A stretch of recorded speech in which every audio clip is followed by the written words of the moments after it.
him up, you lick him down, him bounce right back. What a hard man for dinner. Pick him up, you lick him down, him bounce right back. What a hard man for dinner. Them say the cat got a 9 life. What this man got? You're listening to the sound of Prince Buster there in the background. You pick him up, you lick him down, bounce right back. That song essentially characterized Prince Buster's rise in the music business. He was the boxman for Coxsone, the promoter, the spotter at Coxsone's dances, and but Coxsone paid.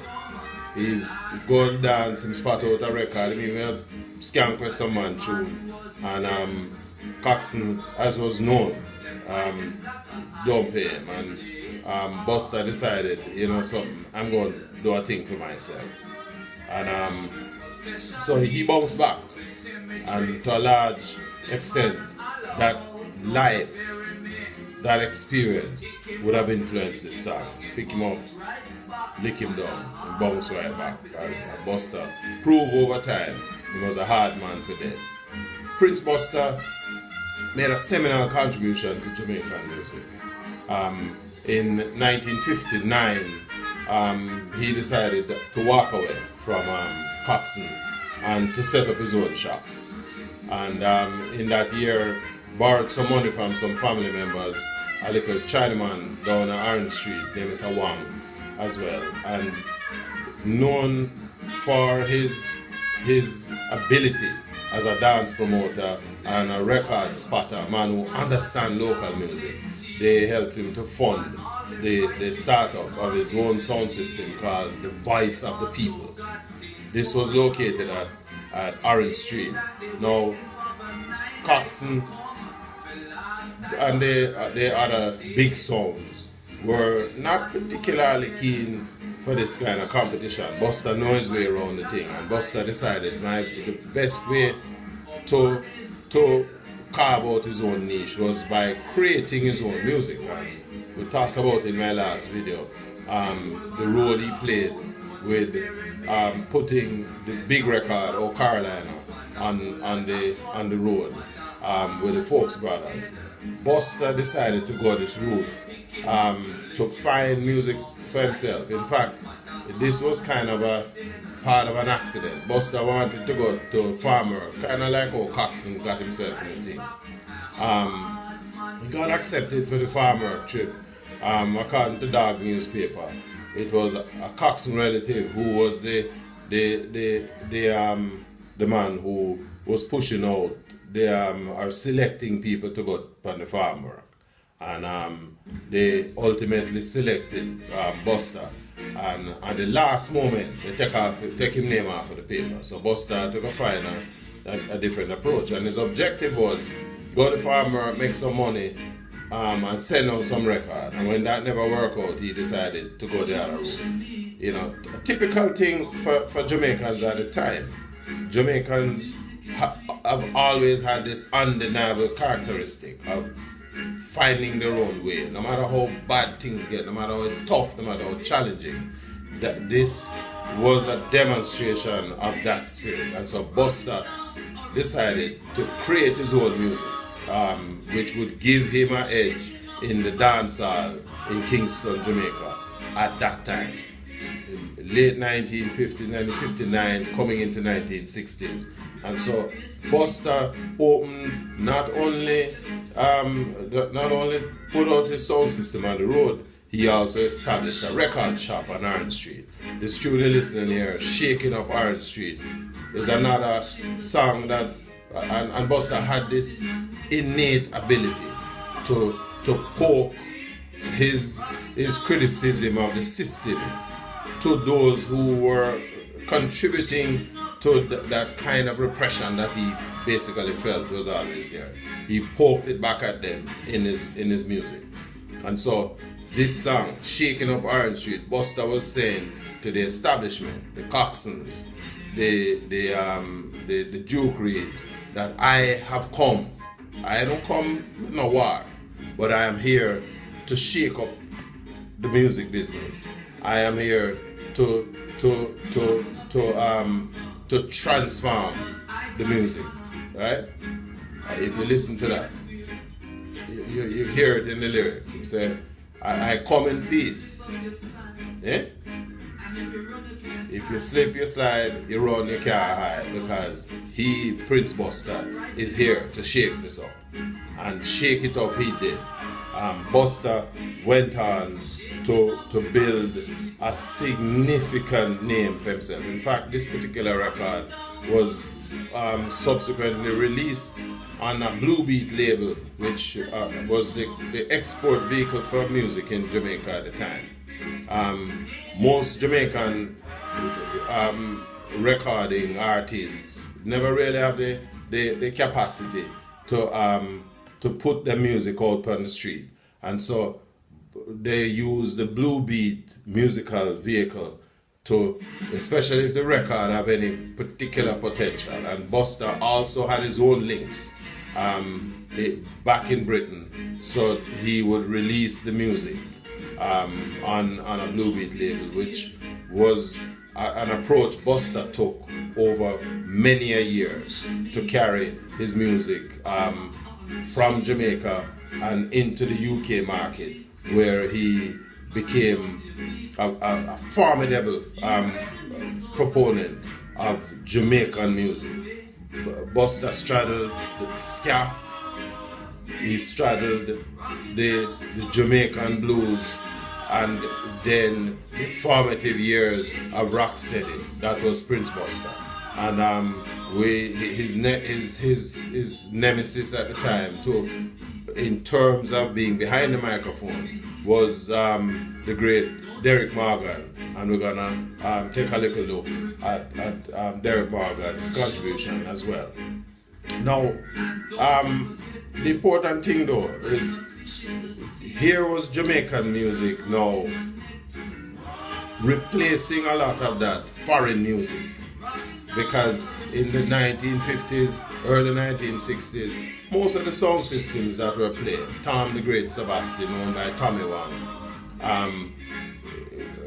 Trojans, Duke Reed's Trojan sound, Coxsone, they were playing mostly this foreign music, the Ella Fitzgerald, the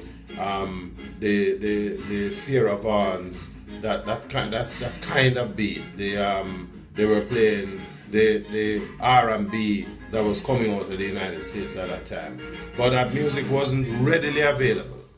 And so the idea was, if we can find our own sound, it would be to our advantage. And Buster understood. Nobody in Jamaican music understood that fact better than a man like Prince Buster. In fact, at the time, and I mentioned in my last video, the role that the Vere Johns opportunity provided in terms of the development of the music. Vere Johns had this thing, this contest where Jamaican talent would line up at Ambassador Theatre and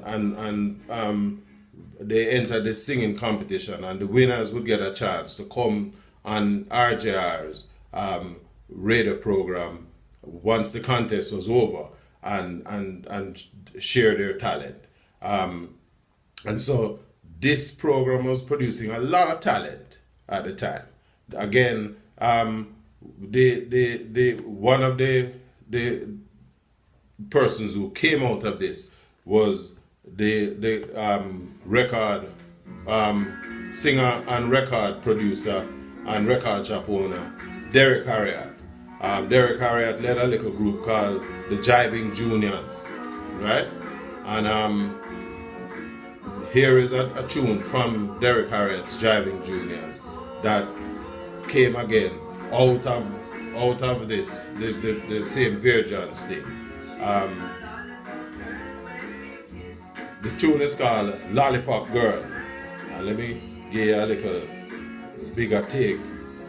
Lollipop Girl was released by Duke Reed on the Duke Reid label.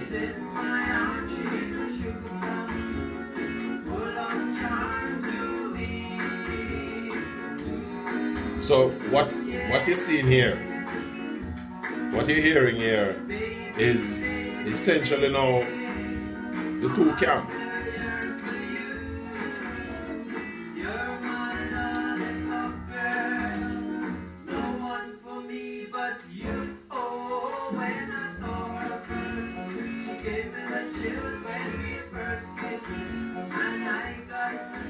So here was the playoff between the two of the big players. You listen early on to the upstart, if you want to call him that at the time, because that's what they considered Prince Buster's, an upstart in the business. Putting out his own work. Here is Duke Reid on his side of the fence, putting together music that was largely, most of this music was only going to be played on the sound system because, of course, at the time, Jamaican people don't have no record player to play this kind of music on. Yeah? So, in fact, according to Derrick Harriott, when they did this tune for Duke Reid, it's about a year after that before them get a chance to have the record available for sale because Duke Reid was only interested in using this song on his sound system. When this Lollipop Girl tune dropped on Duke Reid Trojan sound system at a dance. In fact, the first night it dropped. It played for about an hour and 15 minutes before the selector get a chance to play another tune because the crowd wouldn't let it go. And Derrick Harriott will tell you, he never make no portion of money out of the tune. For the first year, he don't get the money because the tune was basically put away into Duke Reid's archives, or in special box, as the soundman them call it. And this would now be his secret weapon when him have a dance to silence whomever he was playing against. And so that was the kind of approach that was coming out of the dance hall. The playing off one sound system against the next. But the man who really shook it all up, whether we wanna like him yeah or nay, that man was none other than Prince Buster. And Prince Buster came into the business 1959, and for the next 30 years he shook things up. Here is another little piece of Prince Buster shaking up Orange Street. Now, if you like this video, I'm gonna ask you, go to my YouTube channel and just sign up. Yeah? We subscribe to my channel. There's a whole heap more where this information is coming from, and my job is to share it, to provide a little historical perspective. And at the same time, I'm going to invite you to visit my website at yardabroad.com, and you will see the link in the script below here that accompanies this video.